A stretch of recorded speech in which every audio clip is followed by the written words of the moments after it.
కృపకరమైన యేసు ప్రభు నామములో మీ అందరికీ వందనములు. దేవుని కృపను బట్టి ఈ రోజున మీ మధ్యలో మారణత చర్చిలో మీతో పాటు చక్కగా పాటలు పాడడంలో, దేవుని వాక్యాన్ని పంచుకోవడంలో నాకు ఈ అవకాశం కల్పించిన స్థానిక సంఘ పెద్దలు స్టీవెన్కి, అలాగే స్థానిక సంఘస్థులందరికీ కూడా వందనాలు తెలియజేసుకుంటున్నాను.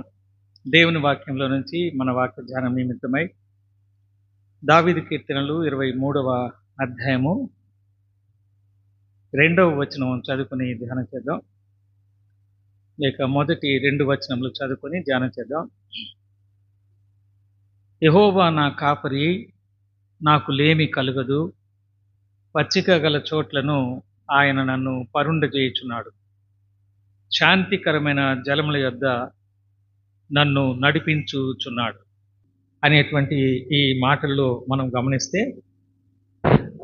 దావీదు గొర్రెల కాపరిగా ఉన్నటువంటి వాడుగా ఉంటూ గొర్రెలను ఎలాగున కాయాలో మేపాలో బాగా ఎరిగినటువంటి వాడుగా ఉంటూ దేవుని సంగీతములో ఆయన రచన చేస్తూ ఈ రీతిగా ఆయన మాట్లాడుతున్నాడు. పచ్చిక గల చోట్లను ఆయన నన్ను పరుండజేయుచున్నాడు. ఒక ప్రక్కన దావీదే గొర్రెలకు కాపరిగా ఉన్నటువంటి వాడుగా ఉంటూ, దావీదుకు గొర్రెలకు ఎలాగున కాపరిగా ఉన్నాడో, సృష్టికర్త అయిన జీవము కలిగిన దేవుడు తను నమ్మినటువంటి బిడ్డలకు కాపరిగా ఉన్నాడు అనేటువంటి సంగతిని తెలియచేస్తున్నట్టుగా మనం చూస్తూ ఉంటున్నాం. కాపరి గొర్రెల పట్ల ప్రేమ కలిగిన వాడుగా ఉంటాడు. గొర్రెలకు 4 రకాలైనటువంటి భయాలు ఉంటాయి. మొదటిది, అవి సహజ సిద్ధంగా భయపడేటువంటి సాధు జంతువులు. రెండవది, అవి మందగా వెళుతూ ఉంటాయి. మందగా వెళుతూ ఒకదాన్ని ఒకటి రాచుకుంటూ వెళుతూ ఉంటాయి. కాపరి ఎక్కడైనా వాటిని పడుకోబెట్టాలని అనుకున్నప్పుడు కూడా అవన్నీ కూడా ఎడంగడంగా ఉండకుండా ఒకే దగ్గర పడుకోవడం వలన అవి ఒకదానికి తగులుతూ ఉన్నటువంటి ఆ రాపిడికి అవి భయపడతాయి. మూడవది, పగలంతా మేసినటువంటి ఆ మేత సరిగా అందక ఆకలితో ఉన్నటువంటి స్థితిలో ఉండి అవి రాత్రులు కూడా విశ్రాంతి తీసుకోలేవు. నాలుగవది, మేత దొరికే స్థలానికి కాపరి తీసుకుని వెళ్ళినటువంటి పరిస్థితులు ఉన్నా కూడా కొన్నిసార్లు ఒక రకమైనటువంటి వర్షాభావము లేకపోతే మరే కారణం చేతనైనా కూడా వసతి లేనటువంటి కరువు ప్రాంతాల్లో ఉన్నటువంటి అనుభవాన్ని కూడా ఆ గొర్రెలు కలిగి ఉన్నందువలన ఈ 4 రకాలైనటువంటి ఇబ్బందులు సహజ సిద్ధంగా సాధు జంతువుగా ఉన్నటువంటి గొర్రెలకు ఉంటాయి. అందుచేత ఈ 4 రకాల స్థితులను ఎరిగినటువంటి దావీదు తనకు దేవుడు కాపరిగా ఉండి ఎలాగున నన్ను ఆయన లేమి లేకుండా కాపాడతాడు, భయం లేకుండా కాపాడతాడు, మనుషులలో ఈ పాపమనే ఈ లోకములో నేను సంచరిస్తూ ఉన్నప్పుడు వారితో ఉన్నటువంటి అనుబంధంలో నేను నడవాల్సిన పరిస్థితుల్లో కూడా వారి నుంచి నా మీదకి ఎటువంటి పాప స్వభావము సోకకుండా ఉండేటట్లుగా, అలాగుననే కొన్నిసార్లు అవకాశం ఉండి లేక దేవుని యొక్క వాక్యము దొరకనటువంటి పరిస్థితులలో కూడా తన పరిశుద్ధమైనటువంటి ఆత్మరూపంలో నా హృదయంలో ఉండి ఆ వాక్యాన్ని నెమరు వేసుకునేటువంటి దాని ద్వారా నన్ను ఎలాగున వాక్యం అందనటువంటి పరిస్థితుల్లో కూడా ఆయన పోషించగలడు అనేటువంటి సందర్భాన్ని తనకి అన్వయించుకొని మనందరికీ కూడా ప్రముఖ రచయిత, ప్రముఖ విద్వాంస వ్యక్తి, ప్రముఖ గాయకుడు, ఆనాటి కాలమందు రచించినటువంటి అలాంటి రచనలు ఈ కాలమందు ఏ కాలమందైనా ఇంకెవరైనా వ్రాయలేనటువంటి రాగాలతోటి తాళాలతోటి అధ్యాయాలే జీవితాలనే ఆయన ధ్యానపూర్వకంగా రచిస్తూ చేసినటువంటి ఈ యొక్క కీర్తనల్లో 23వ కీర్తన ప్రత్యేకత మనం చూస్తే, దేవుని వాక్యంలో మనుషులమైన మనలను పరిశుద్ధ బైబిల్ గ్రంథం ఏమని సంబోధిస్తుంది అనంటే, మనమందరమును గొర్రెల వలె త్రోవ తప్పిపోయినప్పుడు అనే మాట మనం చూస్తాం. గొర్రెలు అని మనలను దేవుని వాక్యంలో తెలియచేస్తూ మనలను కాపాడడానికి వచ్చినటువంటి కాపరి ఎవరయ్యా అనంటే గొర్రెపిల్ల అనేటువంటి మాట ప్రకటన గ్రంథంలో మనం చూస్తాం. కాబట్టి మనుషులైనటువంటి మనము ఈ లోకములో మొట్టమొదట మనలను దేవుడు సృష్టించినప్పుడు మిగిలినటువంటి వన్య ప్రాణాల కంటే కూడా మనమెంతో సాధుత్వంతో మృదుత్వంతో దైవ సన్నిధిలో ఉండేవాళ్ళం. కానీ దేవుని మాట వినకపోవడము అనేటువంటి అవిధేయత అనేటువంటి పాపము ద్వారా ఆజ్ఞను అతిక్రమించి పాపము చేసినటువంటి స్థితిలో ఉన్నటువంటి వారంగా ఉంటున్నాం. కాబట్టి ఆయన మన కొరకు ఈ లోకానికి వచ్చి ఒక గొర్రె పిల్లను వధిస్తూ ఉన్నప్పుడు ఎలాగ మౌనంగా ఉంటుందో అలాగున్న సిలువలో మన కొరకు రక్తాన్ని కార్చి తన పరిశుద్ధ రక్తాన్ని మన రక్షణ కొరకు ఉపయోగించి ఆయన మరణించి పునరుద్ధరణవడం ద్వారా మనకు నిజమైనటువంటి కాపరిగా నా యొక్క గొర్రెలకు ఆహారాన్ని సమృద్ధిగా ఇవ్వడానికి వచ్చాను, వాటిని కాపాడుతున్నాను, నా అరచేతుల్లో నుంచి వాటిని ఎవరు కూడా అపహరించలేరు, నేను గొర్రెలకు మంచి కాపరిని కాబట్టే ప్రాణం పెట్టానని ఆయన తెలియచేసినటువంటి మాటల్ని మనం చూస్తున్నాం. ఈ భాగంలో పచ్చిక గల చోట్లను ఆయన నన్ను పరుండజేయుచున్నాడు అనేటువంటి మాట మనం చూస్తే 46వ యెషయా గ్రంథం 30వ అధ్యాయంలో 23వ వచనము చూస్తే, యెషయా గ్రంథం 30వ అధ్యాయము 23వ వచనం.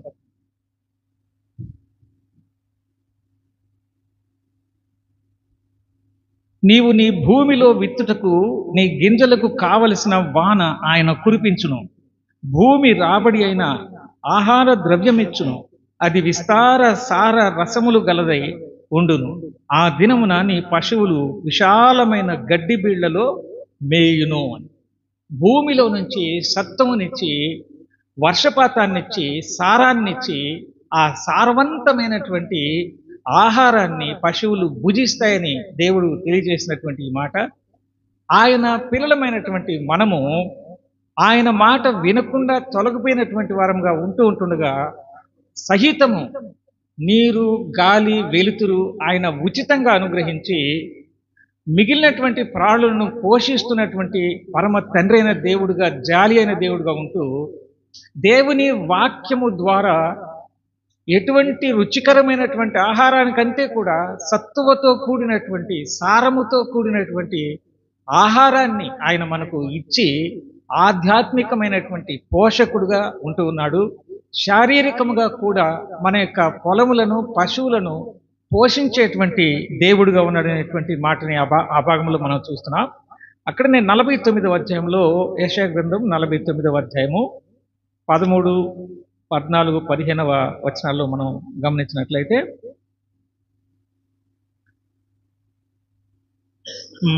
క్షమించండి, యెహెజ్కేలు గ్రంథంలో 34వ అధ్యాయము 13, 14, 15 వచనం. యెహెజ్కేలు గ్రంథం 34, 13, 14, 15 వచనంలో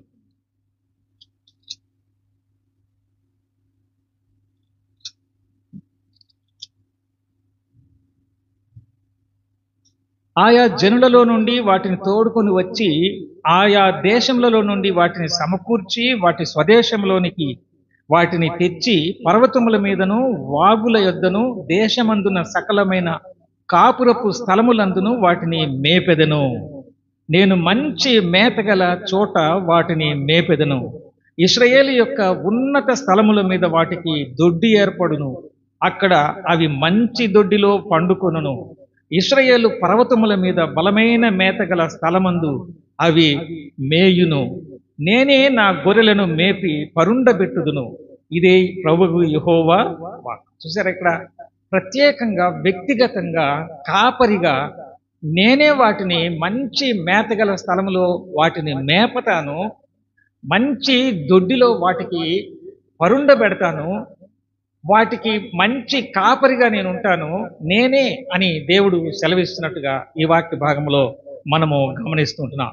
కాబట్టి పచ్చిక గల చోట్ల ఎక్కడ పచ్చిక ఉంటుందో ఆ పచ్చిక దగ్గరకు తీసుకుని వెళ్ళినప్పుడు అవి మేత మేసేటప్పుడు సరైనటువంటి భద్రతను కల్పిస్తూ అందులో సారాన్ని కూడా ఉండేటట్టుగా చూస్తూ వాటికి భయం లేకుండా ఆందోళన పడకుండా ఆ గొర్రెలను వాటి మనస్సును ఎరిగినటువంటి మన పరిశుద్ధమైనటువంటి జీవము కలిగిన దేవుడే విశ్వాసులమైనటువంటి మనలను ఆయన పోషించేటువంటి వాడుగా ఉన్నట్టుగా మనం చూస్తున్నాం. శారీర రీతిగా పోషకుడే, ఆధ్యాత్మికంగా కూడా ఆత్మీయంగా కూడా మనకు మన యొక్క ఆత్మకు అవసరమైన సారవంతమైన మనము జీర్ణించుకొనగలిగిన ఆరోగ్యవంతమైనటువంటి దేవుని వాక్యం అనే మేతను కూడా ఆయన పెడతాడు.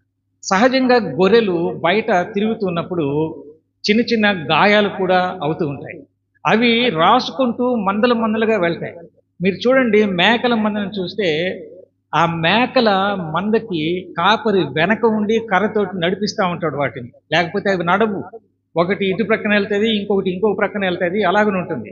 కానీ గొర్రెలని కాచేటువంటి కాపరి ముందు నడుస్తూ ఉంటే కాపరిని అనుసరించి ఆ గొర్రెలు నడుస్తాయి. కాబట్టి ఆ మందలో ఆ రాపిడికి అవి ఇబ్బంది పడకుండా ఉండేటట్లుగా కాపరి ఎంతో శ్రద్ధ కలిగి వాటిని నడిపించేవాడుగా మనం చూస్తుంటున్నాం. స్థానిక సంఘంలో కూడా రక్షించబడిన వాళ్ళు ఉంటారు, రక్షించబడినటువంటి వాళ్ళు ఉంటారు, రకరకముల మనస్తత్వాలు కలిగిన వాళ్ళు ఉంటారు. ఎవరి హృదయం ఎలాగుందో దేవునికి తప్ప ఏ సేవకుడికి ఏ సంఘ పెద్దకి కూడా తెలియదు. ఎంత మనసాక్షిని చదివేటువంటి విద్యల్ని అభ్యసించినా, ఎన్ని బీఈడీలు ఎంఈడీలు చేసినా కూడా ఒక మనిషిని యొక్క హృదయాంతరింద్రియాన్ని ఇంకొక వ్యక్తి తెలుసుకోవడం అంటే అది అసాధ్యం. కాబట్టి దేవుడు అలాంటి ప్రజలు సంఘములో ఉన్నప్పుడు ఇబ్బందులు కలగకుండా ప్రతి చివరిలో కూర్చున్నటువంటి వారికి కూడా సారవంతమైనటువంటి మేత అందేటట్లుగా, బలాన్ని పుంజుకునేటట్లుగా, భద్రత కలిగి వారు బహిరంగ జీవితంలో సంఘ జీవితంలో జీవించడానికి అనువుగా ఆయన తన యొక్క వాక్యమైనటువంటి మరి పచ్చికను లేక మేతని, వాక్యమైనటువంటి జలములను సమృద్ధిగా అనుగ్రహిస్తాడు.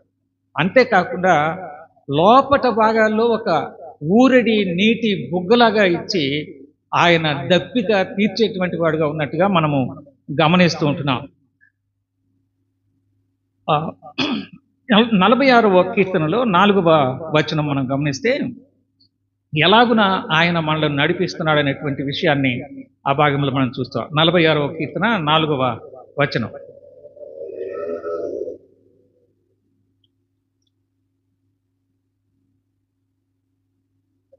ఒక నది కలదు, దాని కాలువలు దేవుని పట్టణమును, సర్వోన్నతుని మందిరపు పరిశుద్ధ స్థలమును సంతోషపరచుచున్నవి అని అంటున్నారు. దేవుని యొక్క పరిశుద్ధమైనటువంటి మందిర స్థలమును సంతోషపరిచేటువంటిది కేవలము ఒక నది. ఆది కాండంలో 2వ అధ్యాయము 10వ వచనం నుంచి 15వ వచనం వరకు మనం చదివితే ఏదేను తోటలో పుట్టినటువంటి ఒక నది 4 పాయలయ్యి 4 రకాల శత్రువుల దేశంలో కూడా అవి ప్రవహిస్తున్నటువంటిగా, ఒక్కొక్క నదికి ఒక్కొక్క రకమైనటువంటి ప్రత్యేకత ఈ నేటికి కూడా ఉన్నట్లుగా అవి విలువైనటువంటి నది జలములుగా ఉన్నట్టు మనం చూస్తాం.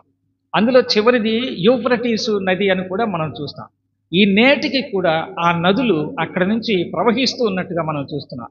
ఇప్పుడున్నటువంటి ఇశ్రాయేలీలకు పాలస్తీన్లకు ఉన్నటువంటి గొడవకు కూడా ఆ నదే కారణంగా మనం చూస్తూ ఉంటున్నాం. దేవుని వాక్యంలో పరిశుద్ధమైన మందిర స్థలములో జీవము కలిగినటువంటి వాక్యమే నది వలె మన హృదయాలలో ప్రవహించి నలుదిక్కులా వ్యాపించి మన ద్వారా అనేక ఆత్మలు రక్షణ పొందడానికి ఆ జీవము కలిగినటువంటి జీవ జలాలకు సంబంధించినటువంటి ఆ దేవుని యొక్క వాక్యం మన హృదయములో నుంచి, ఆయన మన పెదవులలో నుంచి బయటకు వాటిని పంపించి ఆ నీటి ద్వారా అనేక మందికి ఆత్మ రక్షణను కలుగు చేస్తూ ఉన్నాడు, స్వస్థతలు కలుగు చేస్తున్నాడు, ఎన్నో వరములను ఇస్తూ ఉన్నాడు, మనల్ని సమృద్ధిగా ఉండిస్తున్నాడు, మన ద్వారా ఇతరులను కూడా సమృద్ధి పరుస్తూ సంతృప్తి పరుస్తున్నటువంటి దేవుడుగా ఉన్నట్టుగా మనము గమనిస్తూ ఉంటున్నాం. యెషయా గ్రంథంలో 49వ అధ్యాయంలో 9-10 వచనాలు ఇప్పుడు మనము గమనించినట్లయితే, యెషయా గ్రంథం 49:9-10 వచనంలో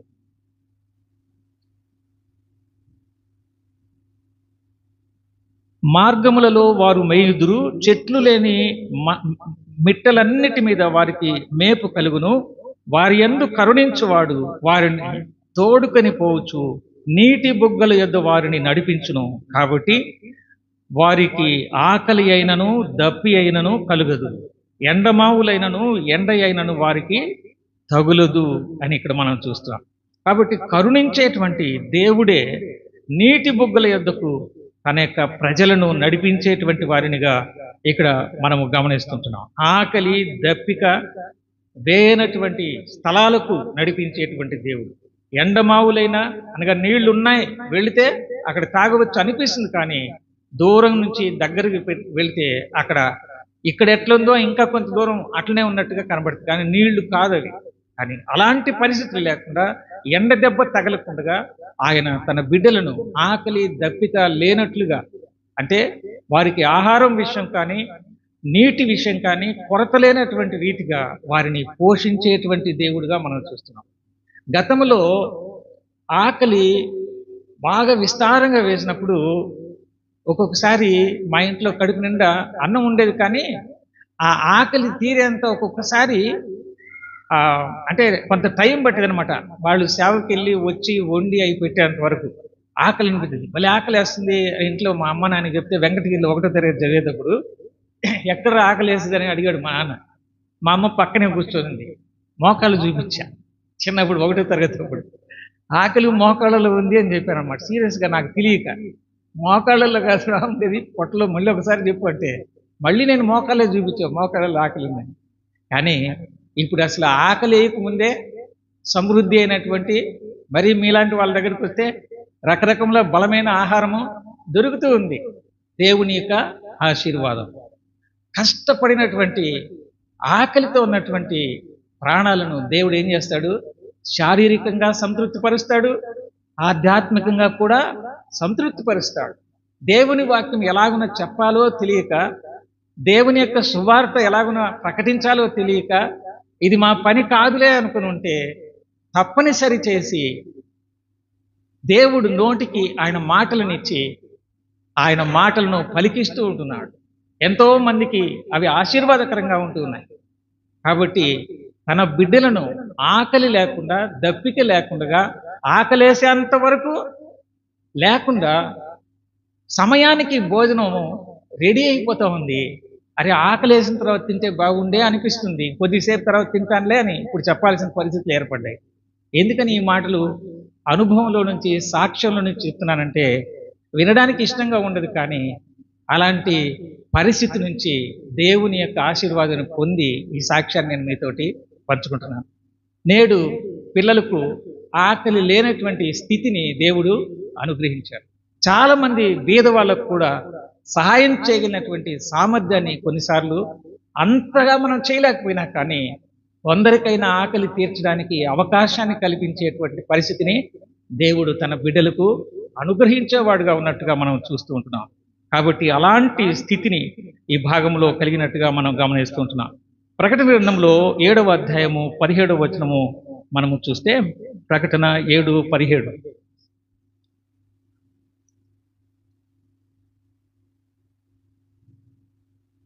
ఏలయనగా సింహాసన మధ్యమందుండు గొర్రెపిల్ల వారికి కాపరి అయి జీవ జలముల బుగ్గల యొద్దకు వారిని నడిపించును.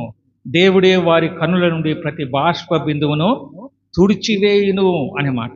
కాబట్టి దేవుడు తన బిడ్డలను నీటి బొగ్గల దగ్గరికి తీసుకుని వెళ్ళి నడిపించేవాడినే మాటని మనం చూస్తున్నాం. ప్రకటన గ్రంథంలోనే 21వ అధ్యాయము 6వ వచనంలో చూడండి ఏముందో.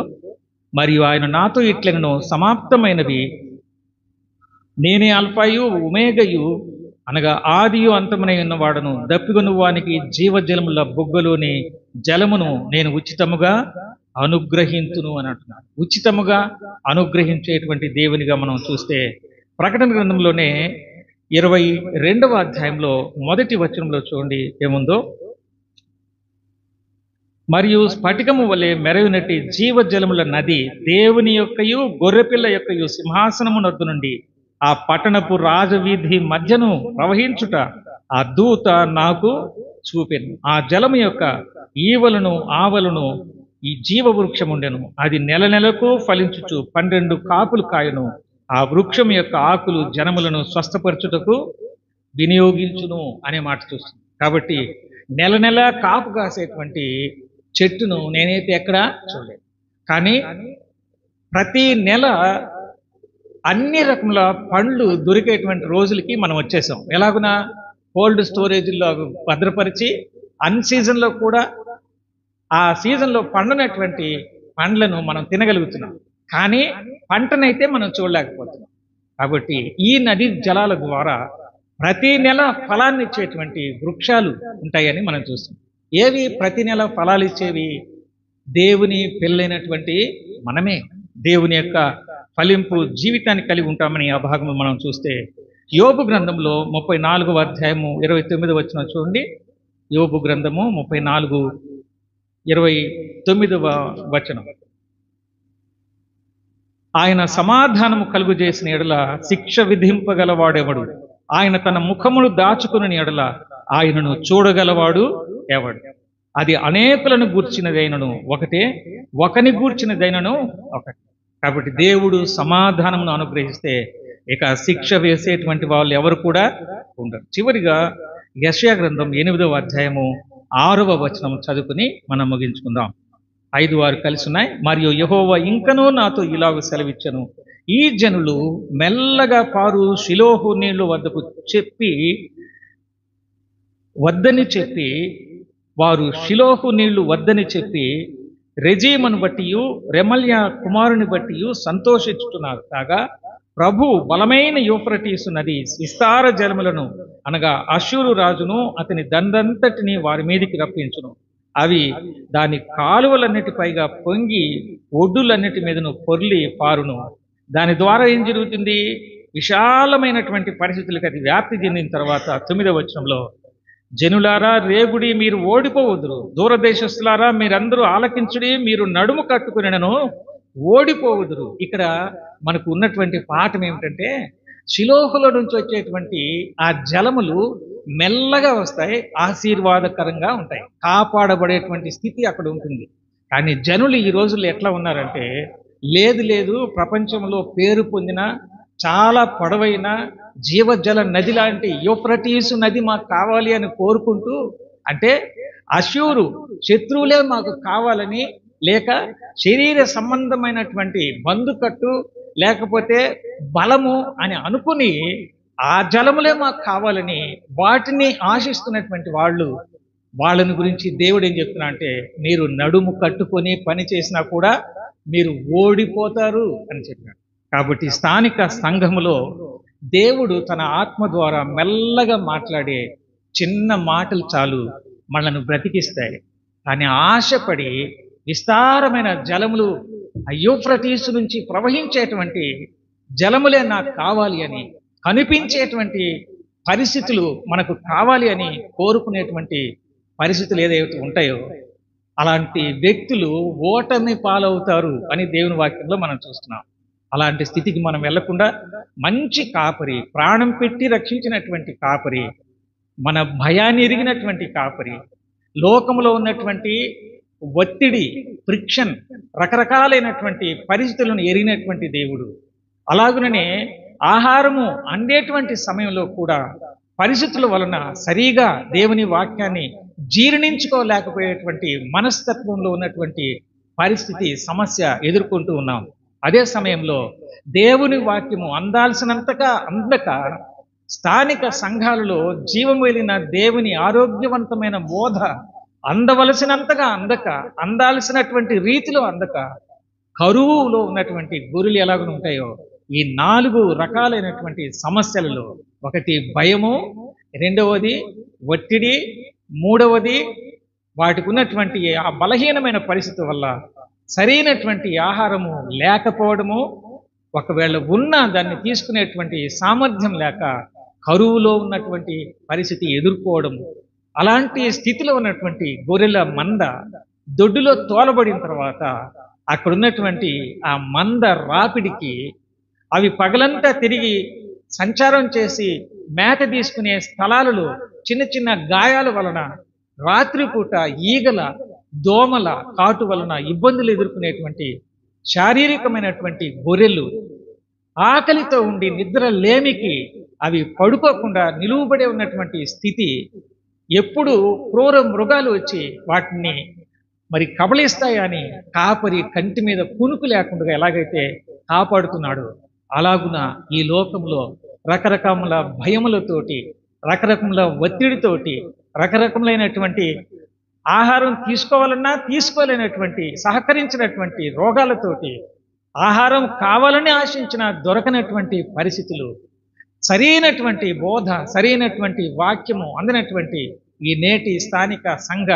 కాలములో దేవుడు మంచి కాపరిగా ఉంటూ ఉండగా, శిలోహులో నుంచి వచ్చే తన మెల్లని స్వరాన్ని నెమ్మదిగా పారేటువంటి ఆ వాక్యం అనేటువంటి నీటిని ఆస్వాదించడానికి బదులుగా కంటికి కనిపించేటువంటి రీతిలో బందుకట్టు ఆయా రకాలైనటువంటి పద్ధతులను చూచి, ఇది కాదు పద్ధతి, ఇది అని ఎవరికి వాళ్ళు ఇష్టపడుతూ యూఫ్రటీసు నది లాంటి శత్రు సైన్యంలోనికి వెళ్ళిపోతున్నామనే అవగాహన లేకుండా మేము జయించామని అనుకుంటున్నారు. కానీ ఓ జనములారా, మీ నడుకట్టు కట్టుకొని పని చేసిన మీరు ఓడిపోతారు అని దేవుడు ప్రవక్త ద్వారా తెలియచేసిన మాటల్ని మనం చూస్తున్నాం.